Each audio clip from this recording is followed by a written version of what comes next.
Broadcasting live from the Business RadioX studios in Atlanta, Georgia, it's time for Atlanta Business Radio. Brought to you by OnPay. Built in Atlanta, OnPay is the top-rated payroll and HR software anywhere. Get 1 month free at onpay.com. Now, here's your host. Lee Cantor here, another episode of Atlanta Business Radio, and this is going to be a fun one. But before we get started, it's important to recognize our sponsor, OnPay. Without them, we could not be sharing these stories. Today on Atlanta Business Radio, we have Rachel Eisaman, and she's with Joli Residential. Welcome. Thank you, Lee. Well, Rachel, before we get too far into things, tell us about Joli. How are you serving folks? Well, we basically take care of all manner of homeowner headaches. The joke is that we're the aspirin to anything overwhelming and causing headaches in homeowners. So that comes down to home maintenance.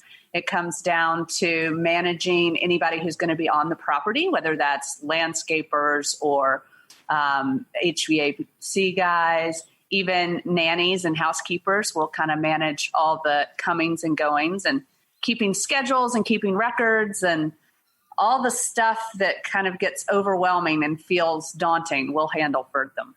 So now, how does your relationship with the homeowner work? Because it's very interesting for me. Like, I am a guy who owns a house that was from the 50s, and that's old, and it's got a lot of problems. And I have a long to-do list of things a different order of priority of what I'd like to get done, what I need to get done, what maybe in a few years I'd like to get done. So do you just come in and then we just kind of get a big punch list together, and then in phases, then you just help me kind of go down that list? That's exactly it.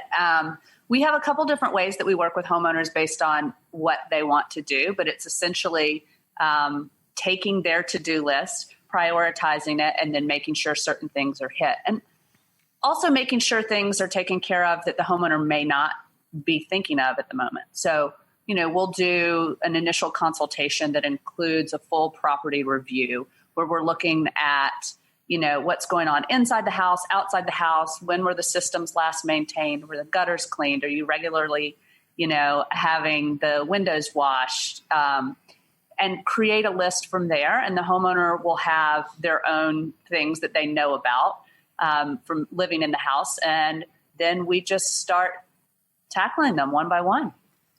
And then are you kind of the general contractor where these are now your problems once I delegate this to you, and then you're going to help me pick the right kind of person to do the labor to solve the problem? Exactly. They become our problems. And it simplifies everything for home maintenance, essentially down to one point of contact. So we become that single point of contact for all matters around the home. We help keep records for the homeowner of, we had the HVAC serviced in the fall. It's now spring. Let's get that serviced again, and making sure that all those things stay on track. And then if there are any questions or there's anything to add to the list, the homeowner just has to come to one person rather than, oh, who was that guy we used last time? Did we like him? I can't remember. All of that. So now, how did you get into this line of work? I like to joke that I was born into it. My father is a contractor in North Georgia, and I grew up shadowing him and learning all about houses at that point. And then when I went to school, I ended up graduating with a degree in interior design. And one of the things I noticed after design projects where homeowners kept calling, looking for, I need a little bit of assistance here. And when am I supposed to get that maintained? And who do I hire for that? And so I was actually looking for someone in the role that Joli holds now that I could refer that business to. And I couldn't find anybody in the Atlanta market who was doing it. So it just looked like a wide open space that needed to be cared for. So now, how does the relationship work? Is this something like software as a service that I'm just paying kind of a monthly retainer to you, and you're there to help me just kind of work through all these things on a regular basis, or is this a per project? So I offer both, and that's because every homeowner has different needs and they have different ways that they like to approach things. So we do have a subscription program, which is monthly, and you can just add to the list. And then we'll do on a project by project basis. So for instance, I have a client that we met with in January. We got their entire list for the year. They didn't want to join the subscription program, but as we're ticking off the things, we kind of decided we're going to accomplish all of these in the year. The subscription program just helps automate some of it. So homeowners can still add items to the task list, but it just means we're going to automate the services. The spring maintenance and fall maintenance is just going to happen automatically for them. Now, how about in terms of how it works? You said you're my point of contact, but are you my point of payment? Are I paying you and then you're paying the people who do the work? Right. So that's, again, part of the simplification. It's taking it down to just one source. So Joli becomes that we bill monthly for any of the services that were handled within that month. And the homeowner will still pay, depending on whether or not they're on subscription or hourly or project base, they'll pay whatever that portion is. And then they're still having to pay for the services themselves. For instance, gutter cleaning comes with its own charge. They'll pay for the gutter cleaning, and there's just that little bit of management fee for us handling everything. And then, but my checks are to Joli, not to Bob. Correct. The checks are to Joli. Because if Bob flakes, then that's Joli's problem to find a bill now. Exactly. And luckily, we've been doing this almost 9 years in the Atlanta area. So we have a pretty substantial list of contractors, people that we've vetted, that work well, that show up on time. And in the rare case that somebody falls through, we've got backup. Now, is this something that I know I'm saving time and maybe some logistic headache, but am I also saving money, or is this something that I'm going to be paying kind of market price for all of these things as well? In some cases, there is a savings based on relationships that I've established with certain vendors and contractors. And it kind of, I wish I could give you a solid yes across the board. There are savings in various aspects of it, but not fully across the board. Right. I would imagine, because in some cases, maybe you're getting the best person in the city to do something, but in some cases you don't need the best person in the city to do other things. Correct. And, what I've learned in working with homes is that quality is always going to be your cost savings. Even if on the front end it looks like you may be spending a little bit more, it's going to reduce headache on the back end. It's going to reduce the number of follow-up visits.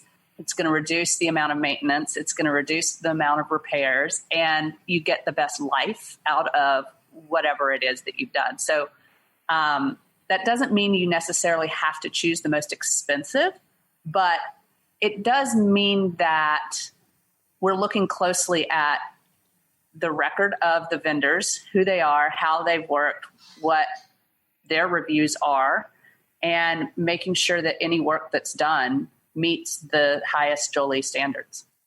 So now, are you providing kind of a good, better, best to me, or are you saying this is my recommendation? Again, that's a little bit depends on what the specific is. We, as often as possible, pull in 3 quotes, but sometimes I just know immediately who to go to for that particular service based on what the homeowner's looking for, where their budget is, and who can actually provide the work. I mean, that's, again, a benefit of working with someone like us, is that we know these vendors so well. We know what their strong suits are. We know where their pricing generally falls. But that's not to say we wouldn't work with, say, the homeowner's electrician that they've used for the past 15 years. It's very customizable, everything that we do. So now, kind of the day-to-day maintenance, home maintenance for a house, that's one of the services. And then you also help with moving? Yeah, so that's the other side of the service. So the regular home management side, and then we do full move management. And that's starting from the time the homeowner realizes they're going to need to move. We can help them prepare the house, whether that's, re-landscaping the front yard, touch up paint inside, changing out light fixtures, all of the things to get the home, we call it photo ready, which is just to get it ready for listing on the market. And then we'll follow through and we'll help with any of the amendments to the contract, managing any of those contractors that need to come in and do various things. And then we fully pack them. We contract the movers. We sort of micromanage the way the truck is loaded so that on the other end, items come off in the order that we can immediately start unpacking. And then we will fully unpack and set up the house. And what's great about that is my entire pack and unpack team is professional organizers. So the homeowners start in a well-organized home. Now, is this geared to people relocating? Is it geared to people downsizing or upsizing? Like, do you have a niche for that, or is it just pretty much anybody who's moving? It's anybody who's moving who's interested in having help. So it tends to be busy professionals a lot of the times, or it tends to be retired couples who are downsizing. Maybe, their children are out of the house. They're ready to get into a slightly smaller place. Tend to be the majority of it. But I'll tell you, we have worked with almost every type of person on the move side because everybody's circumstances are different. And if they need more help taking care of it or just aren't interested in doing all that work themselves, moves are very intense. There are a lot of balls in the air, and it can take a lot more time than people think. Like, oh, I have a small house, I can do this, in a couple of weekends. And what we found is that packing and unpacking on each side ends up being about 125 man hours, depending, of course, on the size of the house. It can be more, or the quantity of stuff, but that's a lot of time. It's a lot of hours. If we can throw a team at it and get it done in 2 days, it's a lot smoother for everyone. Now, when you're helping somebody downsize, what do you do with all their stuff? Like, say they've, had this collection of whatever, ceramic dolls that seemed like a good idea, when the 40 years they lived in their house, but when they're moving to the condo at the beach, maybe isn't a great idea anymore. Do you help them like sell it or get rid of it or donate manage it? All aspects of it. So if they want to sell it, if they want to send something to a daughter in Virginia and something else to a friend in California, we'll help them ship whatever needs to be shipped. We'll help them consign if it's consignable. We actually just sold a silver tea service that a client no longer needed at auction and got them a pretty decent amount of money for that. So we will figure out where the pieces need to go. And then we also work with a lot of nonprofits in town for donations when people are ready to donate things. So we can work with, say someone has a soft spot for teenage mothers. We know the nonprofit to donate there, or, homeless men. We can take the right things there. Just, again, trying to cater it to what that specific client wants and needs. So then you would kind of do an audit of that as well. Like you'd go, if I think, oh, my whatever collection is that I'm going to auction that, and you can say, well, maybe that's not the best play for you. Maybe you need to get rid of it this way. Like you can, because you've done this so many times, you have kind of some insight on the best way to get rid of the stuff. Like books, might be better, to a library as opposed to, or a college, or like, the right place to put the stuff. Yes, exactly. And I'll tell you, one of the things that we run into a lot is people just aren't using antique furniture in the way that they used to, And so when downsizing, and there are some really incredible pieces, they end up doing well in consignment rather than necessarily going to your children. We have to tell people a lot of times we're that intermediary when the son or daughter is like, I don't want that piece.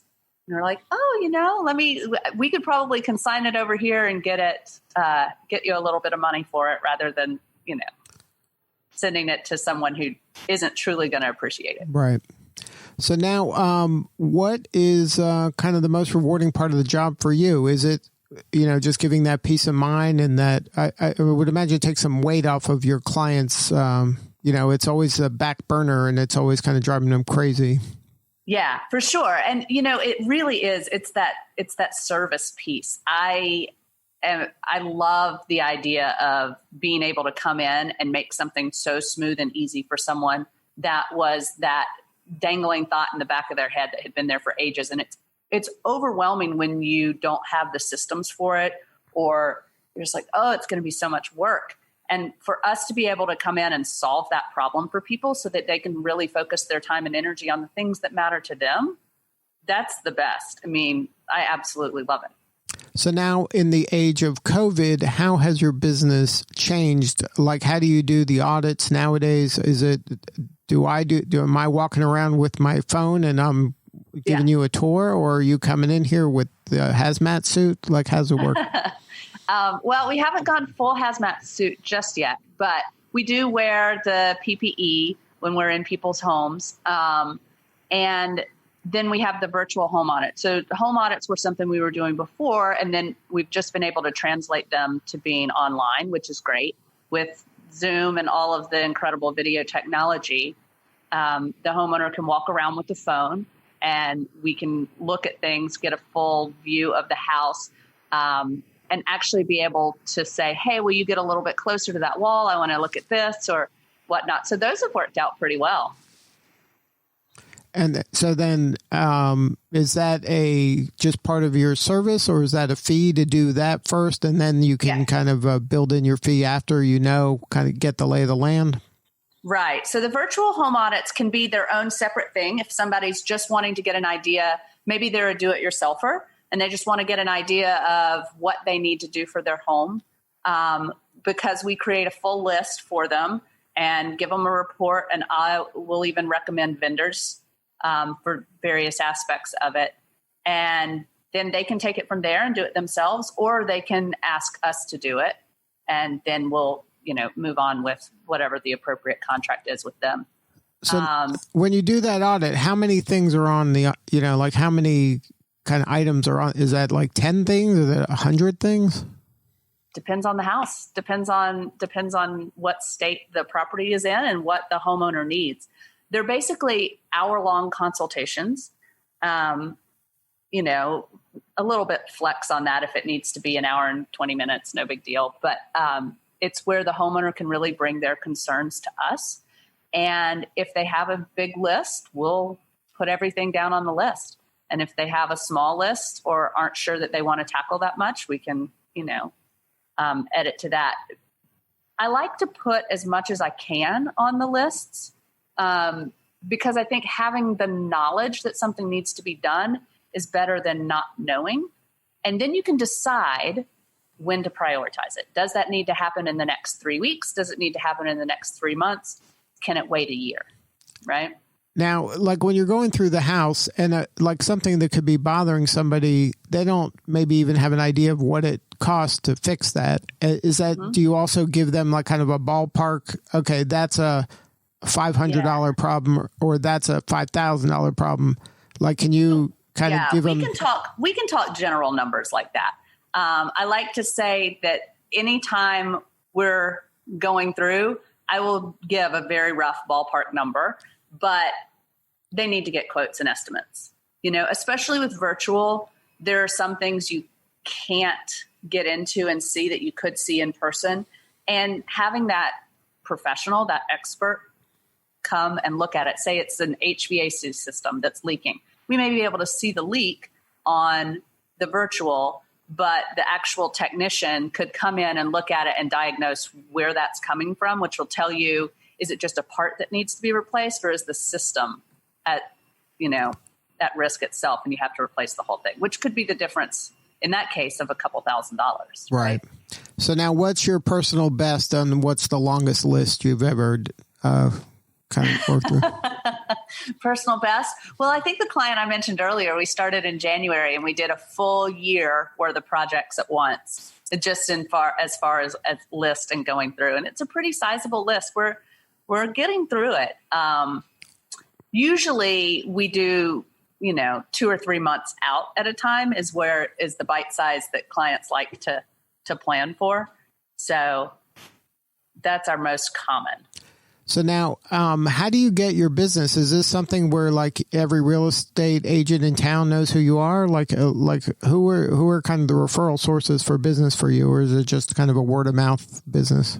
It's very much been word of mouth to this point. I do have relationships with a couple of great real estate agents in town, and most of it's been word of mouth to this point, which is great because I feel like if you're going to have someone in your home, you want to hear about it from somebody you already trust. So rather than, pulling a name off a billboard, if your friend says, oh my gosh, you have to call Rachel, Joli can solve this for you, you're more apt to trust it. And we are very, very careful about respecting people's homes, respecting their privacy, respecting their stuff. These are huge values for us. So to be referred by someone is also, we take that very, very seriously. So now that you've been doing this for a minute or two, looking back and then kind of landing on this as what you're doing, has anything surprised you that you would like about this?